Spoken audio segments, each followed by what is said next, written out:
Welcome to Kritika Kuteera with Kritika. ಹಬ್ಬ ಬರ್ತಾ ಇದೆ, ಯಾವ ಥರ ಉಡ್ಸೋದು? ಹೋದ ಸತಿ ಈ ಥರ ಡೆಕೋರೇಟ್ ಮಾಡಿದ್ವಿ, ಈ ಸತಿ ಸ್ವಲ್ಪ ಚೇಂಜ್ ಮಾಡೋಣ ಅನ್ನೋದು ಎಲ್ಲರ ಮೈಂಡ್ಸೆಟ್ ಆಗಿರುತ್ತೆ. ಸೊ ನಾನು ಕೂಡ ಪ್ರತಿ ವರ್ಷ ಲಕ್ಷ್ಮೀನ ಕೂರಿಸ್ತಾ ಇರ್ತೀವಿ.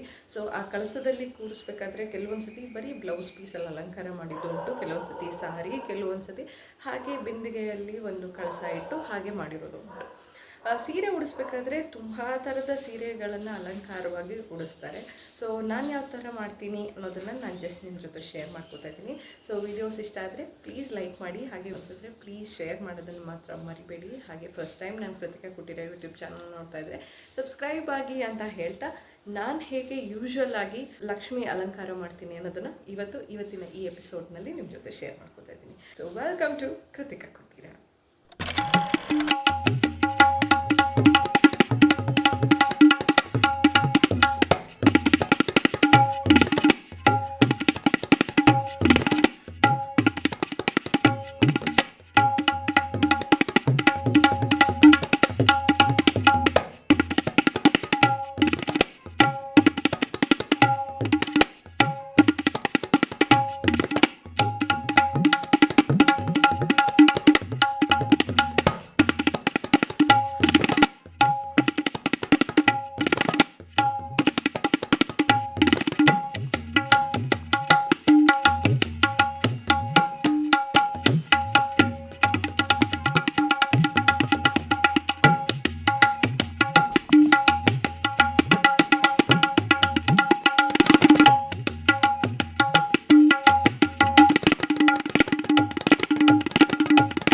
ಈ ಥರದ ಒಂದು ಅಲಂಕಾರವನ್ನು ಮಾಡ್ಕೊತಾ ಬಂದಿದ್ದೀವಿ.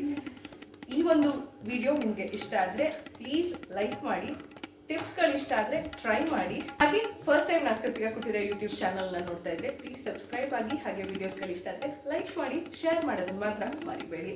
ಮತ್ತೊಂದು ವಿಡಿಯೋದೊಂದಿಗೆ ನಿಮ್ಮ ಮುಂದೆ ಬರ್ತೀನಿ. Until then, Kritika signing off. ನಮಸ್ಕಾರ.